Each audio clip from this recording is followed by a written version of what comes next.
Hello. If I've offended you, I apologize. If not, I'd appreciate you pointing that elsewhere.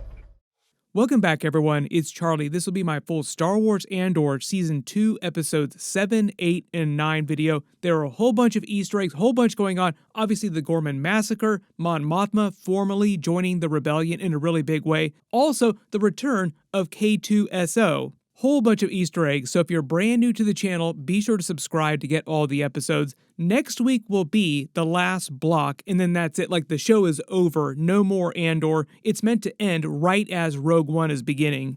We will see if there are any more cameos that we haven't already seen from Rogue One. They made it sound like they weren't going to be doing Darth Vader or Emperor Palpatine cameos, but I am expecting a couple other big surprises. Episode 7 title was Messenger, a reference to Wilman coming to get Andor's help killing Dedra on Ghorman for Luthen. Also, just a whole bunch of stuff setting up for the Ghorman Massacre. Like, this episode was mostly prep for what happened on Ghorman. Another year has gone by since the end of Episode 6 because we're in a new block now. Just like the previous blocks of episodes, they start this episode with the same title 1 year later and 2 BBY for 2 years before the Battle of Yavin.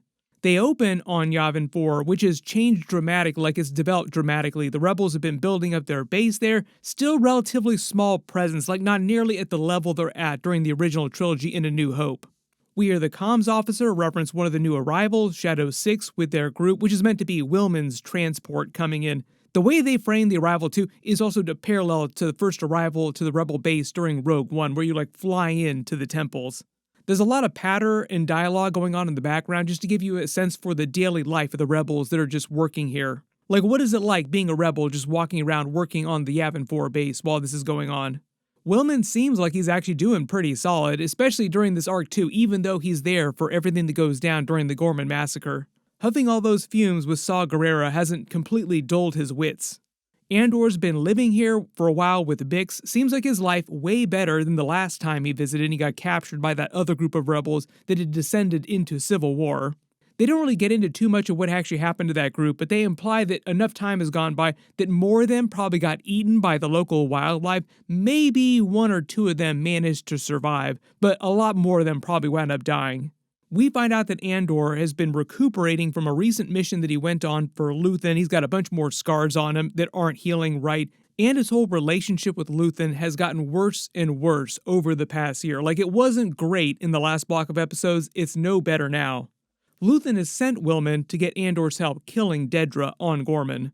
There's a lot of turns of phrase and dialogue they have referencing the formation of the rebellion. Andor says, "We need an army. There's a huge risk at the base here." That's also a reference to the rebellion still being in a relatively small size, very fragile, and could be wiped out from a number of different points all over the galaxy in a number of different ways. Like, it's all still kind of hanging on by a thread. We're not quite there yet till after what happens on Ghorman. That's really when things start heating up. We go to present-day Ghorman with Syril Karn walking through the town center. Notice that the Empire has blocked off access to that monument in the center. The previous Ghorman Massacre, there are a lot of people that were confused in the last block of episodes because the bellhop talked about Tarkin's Massacre. So Tarkin's Massacre happened in the past, was a completely different one from the Ghorman Massacre, the larger tragedy that we saw go down during Episode 8. Part of the idea is the Empire has gotten more and more heavy-handed moving in troops. They finished their giant building, and they basically want to start mining the planet pronto, as the way that Partagas explains it. Emperor Palpatine watching this very excitedly because he wants all that resource, the Calcite, so that he can power the Death Star. Everything that has transpired has done so according to my design. There's a bunch of newscasters using the Star Wars version of DSLR cameras. They said that they actually based the looks of these floating cameras on the ones during Attack of the Clones. Most of the newscasters, though, seem like they're Imperial plants, and it's all propaganda, because the way they're spinning it, they make it sound like it's all about these insurgents that are being helped by outside rebels, and they're messing up things on Ghorman, like they're doing terrible things on Ghorman, and the Empire is trying to fix everything. All probably thank you to the Imperial Department of Propaganda that we saw during Episode 1. Syril Karn also looking like the last year has not been so well for him. Like things have been not going well. Like he was super happy during the first arc, during the second arc of episodes, but now just completely gone the other way because he actually seems like he really enjoyed life on Ghorman. He actually enjoyed his work he was doing here, and he thought, the way that he explains it, that he was trying to ferret out the actual larger rebellion, and that was the whole reason for what he and Dedra were doing here on the planet. We will get to that turn later because eventually, obviously, he does wind up breaking up with Dedra and just completely fed up with the Empire. Andor starts learning about the mission to kill Dedra, and all of a sudden Bix remembers her from her torture in Season 1, like, oh hell yeah, go kill that person. He also references Project Axis, Dedra's plan to find Luthen, thinking him the axis of all rebel activity, also building up, I think, towards a conflict where Dedra herself is faced with Luthen, like Luthen and Dedra actually go at each other at some point. They might wind up paying that off in the last block of episodes, because the way that Luthen talked to Mon Mothma during this block is that he did not plan on going to Yavin 4, like he expected that he would die or sacrifice himself in some way. I think that's how they'll explain that Luthen never shows up during the events of Rogue One or during the original trilogy, because he probably wound up sacrificing himself.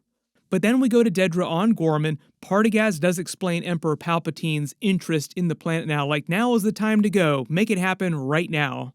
Also references Krennic being with Palpatine currently. Krennic is the leader of the Empire's Special Weapons Project, which is mostly focused on the Death Star, but they have many other special weapons they're developing that they reference some of during Rogue One, like Project Blacksaber. When they break in to steal the Death Star plans, all those other files that they have stored there secretly are meant to be plans for other secret weapons that they're working on. There are many, many other records. Emperor Palpatine was actually famous for that in Star Wars lore. He would have all kinds of secret weapons lockers all over the galaxy, special artifacts, just things that he would be working on in the background that they would use for plot, especially during the expanded universe era, way back in the 90s and earlier. One of the best examples of this is Mount Tantus, which they actually brought back into canon during the Bad Batch episodes. That gets into his whole cloning plot that they used for Grogu during the Mandalorian series that they sort of adapted into the live-action stuff.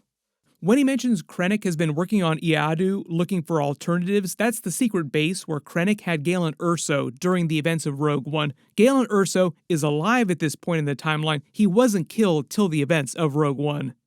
They mention Captain Kaido, who's a brand new character they created for the show. He's the one that comes in and basically perpetrates their whole plan here, where they basically have an Imperial plant kill one of their own men to incite the actual riot so they can start killing people and declare martial law.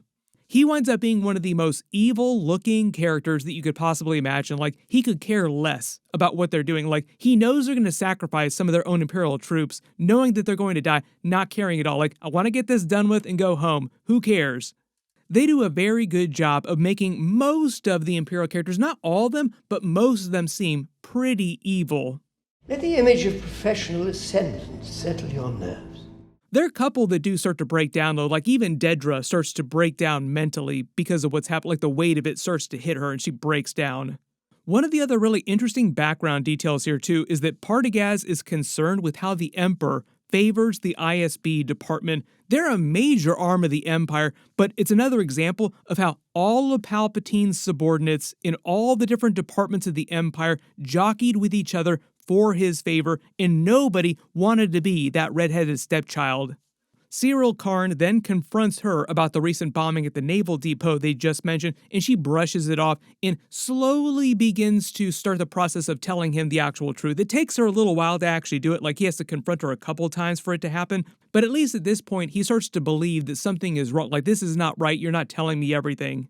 One of the other surprises here, too, is the way she reacts. She kisses him in kind of a public display of affection, like it's not totally private in this hallway here. You can people talking in the background, which seems like something that Dedra would never do. She spends so much energy suppressing her emotions, so actually acting out like this is a really big deal. I think it's just meant to foreshadow her just starting to break down later in the episode. We will see how much crazier she gets in the final block. Maybe she will have a full-on mental breakdown at some point. Back on Coruscant, near the Senate building, Mon Mothma notes that the Empire's monitoring everyone's movements very closely because of what's going down on Ghorman. They're on edge, and they're looking for sympathetic senators to watch in case they want to arrest them so they can clamp down on the actual narrative. And even though they play it up for the whole Ghorman massacre of it all, like obviously a big deal, they want to control the narrative unsuccessfully because Mon Mothma is successful in telling everyone the truth. But this is just the beginning, because remember, this will all ultimately end in Palpatine completely dissolving the Senate, making it irrelevant, so that he can just truly become an actual dictator. They also set up the idea that her driver is an ISB spy they use later to pay off with Andor killing him unceremoniously. He's kind of a nothing character, but they mostly want to give this spy thriller aspect to her whole storyline over these couple of episodes. We spent a bunch more time with the Ghorman front rebels arguing about what they should do. Do they want to declare open war, or do they want to find a more peaceful solution? Mostly to help develop the characters more and get you to care about them so that when the tragedy goes down, it hits way, way harder. Like you actually care about these characters. I think they did a pretty good job of that. Like even for a regular TV show, there's actually a pretty good job of developing all these characters. We get a real big surprise on Yavin 4 when Andor meets a Jedi healer. I think it's meant to be a former Jedi who just survived the Inquisitors and made it to Yavin 4. Probably using the Jedi path that they used to help a lot of the Jedi get away from the Inquisitors. There have been a lot of references about that in the animated series recently, and they dealt with it a little bit during the Kenobi series. Basically like a galactic underground railroad for the Jedi. We see her using the force healing technique, which is actually a really big deal. Like, it's actually a fairly powerful ability. Grogu used it on the Mandalorian to heal Grief Karga. They used it during Rise of Skywalker. It's still a relatively new idea inside the Star Wars movies and TV show, though. But it is supposed to be incredibly rare and difficult. It's not something that anybody who's just a little bit force sensitive can do. You have to be trained in it specifically or super talented like Grogu. The way he talks about it, Andor sounds very mistrustful of the Jedi, or maybe he just thinks that this person is a fraud, so he's just not totally believing in what's going on here.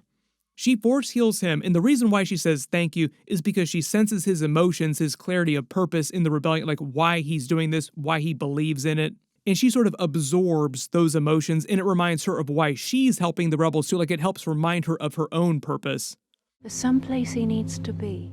Then they imply the Jedi is telling Bix about sensing Andor's future, how he'll sacrifice himself during Rogue One, without actually literally seeing it. Like she just senses that he's meant for some grand purpose, some important place that he needs to be. She's talking about the events of Rogue One. Back on Ghorman, Syril Karn meets with the rebel. It seems like he actually genuinely cares about her and the other rebels for it, like he's not pretending. He's trying to help the people on Ghorman find a more peaceful solution. He only cares about finding the larger rebellion off planet. Like he doesn't care about these rebels being arrested or anything like that. And I don't think he's been getting it on with her or anything like that. Like that's their relationship. Like he hasn't been cheating on Dedra, literally. If anything, it would be more like emotionally cheating on Dedra. When Bix goes back to talk to Andor, the way they talk makes it seem like she thinks he might be force sensitive or the Force might be acting to use him as its own tool, like putting him in the right place at the right time, and that was what the Jedi was referring to, like the special destiny that he was meant for. The Force acts in mysterious ways. Then we get another real big Rogue One cameo. There's a lot of that going around in this block of episodes. General Draven shows up. He's one of the leaders on the Rebel base here. He gets pissed at Andor for going rogue, doing whatever he wants to make as many Rogue One puns as possible, not acting like a loyal soldier. The hypercoms he mentions are the rebels adding communication devices on all their ships so they can coordinate across the entire galaxy like a single fighting force, larger fleets. Currently, they can't do that. When he says the day is coming near, he's basically talking about the block of episodes right after the Ghorman Massacre, like the next block where it's full go time for the rebellion. You probably recognize Andor's ship that he's flying around in here throughout all this block of episodes is the same one he used during Rogue One. He takes that and Wilman back to Ghorman. Bix winds up reuniting with Vel Sartha, who says that she's handling new recruits that have come to Yavin. She's been experiencing a lot of PTSD, a lot of grief over Cinta's death. It takes her a couple episodes, but later it seems like she does get over that and start acting more like a regular rebel. She mentions Draven and Dodona. We saw Draven just a little bit ago talking to Andor. Dodona was also featured during A New Hope, but they also cast a new actor to play him during Rogue One. He's another major leader of the rebellion. They're basically trying to get Andor to act more like the good soldier because they're thinking of promoting him, basically setting up the events of Rogue One, where he has a higher rank. She references the events of Aldhani again, which also Andor winds up referencing to Mon Mothma when they meet for the first time. On Ghorman, when they say stone and sky to each other, that's a chant they used on Ferrix when they rallied. Andor checks into the same hotel he stayed at before. It's the same bellhop who recognizes him and helps him get past the special checks, like, I didn't check you in, you'll be fine. Just stay low, stay safe. There's a brief mention of Alderaan, a couple mentions of Alderaan in the episode because of Bail Organa's presence in this episode. We'll probably see him again in the next block of episodes too. They end this episode with Andor preparing to try and snipe Dedra with his rifle across the town's center. Episode 8 was titled Who Are You?, a reference to Andor and Syril Karn's fight where he finally confronts him, like they finally meet each other and asks him, why are you attacking me? Who are you? Like, why is this such a big deal? Right before he unceremoniously gets killed by the rebel leader. Was not expecting Syril Karn to go out like that. We will talk about that in a second though, because it's bringing his arc full circle. Generally, this whole episode just covers the events of the actual Ghorman massacre, like how it starts, what goes down during it, to very, very gritty detail, grisly detail. We get a much better city-wide shot, like a lot of good city shots in this episode, showing you how big the Imperial building that they were building over the last couple of arcs has gotten now, just towering over the rest of the city. Like most of you saw in the previous blocks of episodes, it looks very much like Space France. All the Ghorman actors were basically French actors that natively speak French, which is why it sounds like Ghorman is French. The Empire beefs up security in the town center, making Andor's job harder when he says they're building a fortress that's also foreshadowing for the Death Star. Willman's been getting it on with this girl here, good for him, moved on from his girlfriend in the first block of episodes. I'm guessing that he didn't go back to that planet like he said he would. We can blame all the fumes that he was huffing for that. We find out that Emperor Palpatine ordered them to start landing the mining ships on the planet and begin immediately, and just left it to the ISB to actually enact their plan so that they could declare martial law and move the rest of the citizens on the planet away so they could do whatever they wanted to do. Syril's mother watches it all go down on the news. Remember, she's addicted to watching the news. You can see the spider that Syril brought her in frame. They cut to a shot of his spiders too. There are way more spiders now, showing you how many more times he's been meeting with the rebels over all this time. Then their leader recognizes that this is all a trap. Like, the Empire wants us to do this, we need to stop now, but it's too late. None of the other members want to listen to him, and it's all going down. He calls out Syril Karn for his role in all this, which causes Syril to question a lot of the lies that the Empire has been telling him, the lies that Dedra has been telling him, causing him to confront her. If it wasn't clear, he didn't know anything about the Calkite Death Star plot. Even Dedra doesn't know that the Death Star actually exists. She only knows that they want the Calkite. Syril Karn did not know about the Calkite part of this.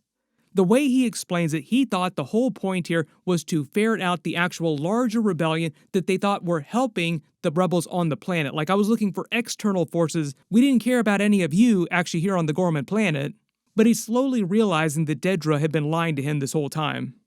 When Andor checks out of the hotel, you probably noticed the bellhop uses a line of dialogue that Jyn Erso said during Rogue One, saying, "Rebellions are built on hope." Maybe she got that line from him. It kind of implies he eventually joins the rebellion, but so many people died during the Ghorman massacre here, I kind of expected the bellhop died too. There's a bit of an ironic moment when they push Syril Karn into the office room with a ton of Imperial security droids. This also foreshadowed K2SO being turned into the K2SO we know from Rogue One. We find out he is one of these security droids that they just wind up taking out during the events of the Ghorman massacre, then fixing and reprogramming to his current state during the events of Rogue One. So essentially, this Ghorman massacre episode is another origin story for K2SO. That explains why we didn't see him during Season 1 or before this episode on the series. That very, very sinister Imperial captain orders those fresh Imperial recruits out to the town square, knowing that they're going to have another Imperial kill one of them to incite the riot. Like, he knows that they're going to die.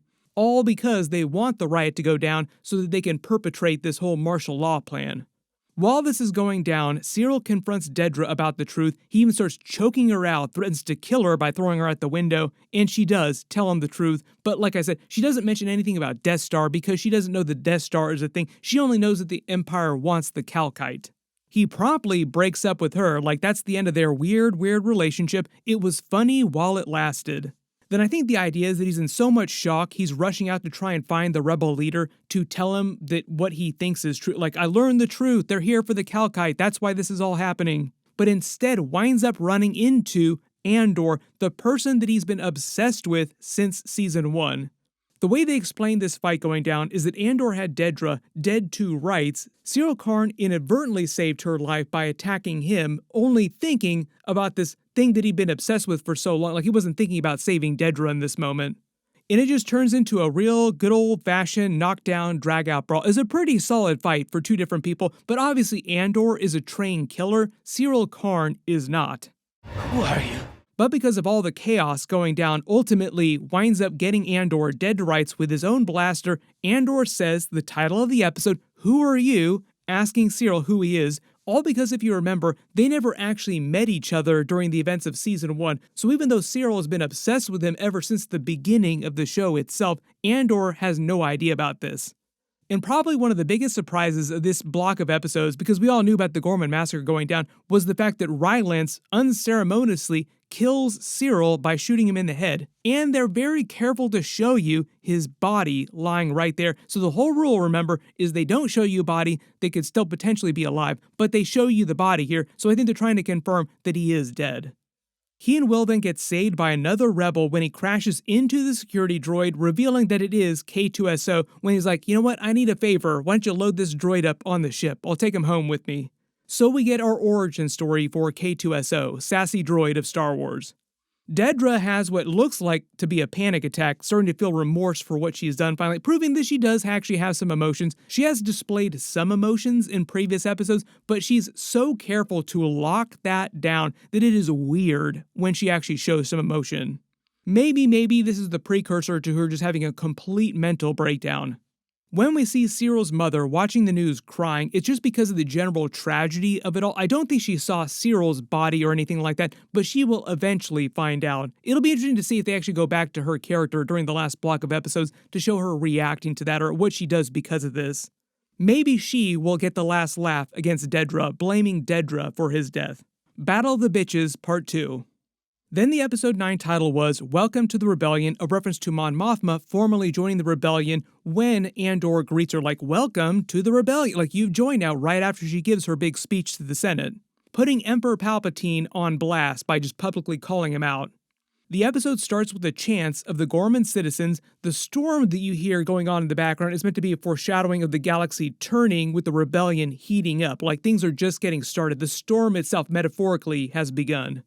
We see the Ghorman senator being arrested and escorted out of the Senate building, setting up Mon Mothma's meeting with Bail Organa as they talk about plotting their escape to Yavin 4 and joining the rebellion itself. He explains he's going to stay on Coruscant inside the Senate and do everything he can to stall the Empire as much as possible to allow the rebellion time to form to the point where it's capable of open space battles with the Empire. Like, it's not quite there yet. The events of that first big space battle are meant to happen during Rogue One when they battle over Scarif. So he's basically trying to reassure her, like, you go ahead with the plan, I'll stay here and stall for time. Kleya then helps Andor prepare to help Mon Mothma get to Yavin 4 after her speech, and because there's always so many Easter eggs around Luthen's shop, notice in the back here he's standing next to a bunch of carbonite frozen artifacts. Reminds you of the Mandalorian with all of his frozen bodies, and of course Han Solo frozen in carbonite. When he says he's done after this mission, he's quitting the rebellion, he won't work for Luthen anymore, like he's out. Kleya tries to give him the same type of pep talk that she gave to Luthen in the last block of episodes, like, get a hold of yourself. Luthen then comes to visit Mon Mothma, explaining what's going on and how the plan has changed, that Erskine, her aide that we've been seeing since the wedding, has been working for him since the events of the wedding. Like right after the wedding, he formally joined the rebellion and started working on missions with Luthen to protect Mon Mothma. They imply that he's done a lot of things that Mon Mothma didn't realize to protect her from the Empire. And the Empire has infiltrated Bail Organa's team, and that's why they have Andor as the backup. She mentions Take Holma, thinking that Luthen might have her killed because she's too big of a security risk if she gets captured. He mentions the Rebel passphrase, I have friends everywhere. Again, they've used that many times on the show. I have friends everywhere.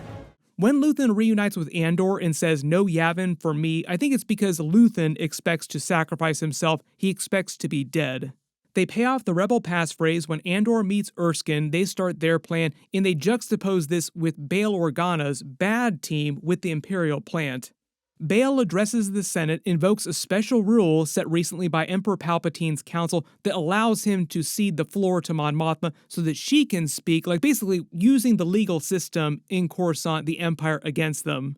The Empire is unable to stop the news feed from her speech. It's not meant to be the big speech they explain. There's a speech that she gives during the events of Star Wars Rebels to the wider galaxy that helps rally them and helps the rebellion in a really, really big way. It winds up being a big turning point for the rebels. So when she calls out Palpatine to the Senate here on the floor about the Ghorman Massacre, this is just the first of 2 big speeches. They explain the next big one will go down in the next block of episodes.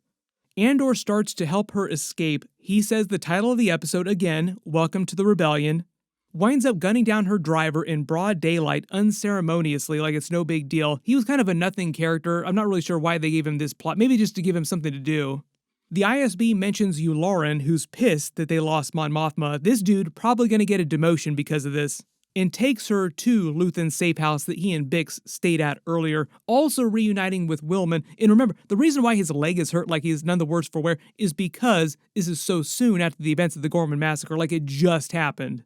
The way that General Draven explains it to Andor later is they plan to get Mon Mothma to Yavin 4 with a special escort, Gold Squadron, which is featured during the original trilogy. It was featured during Star Wars Rebels. There have been a lot of references to the different Rebel squadrons in the books, in the TV shows, in the movies. But part of the idea is that they want a beefed up squadron to bring her to Yavin 4 in a much more public way where she can give a much bigger galaxy-wide address to rally more support for the rebels.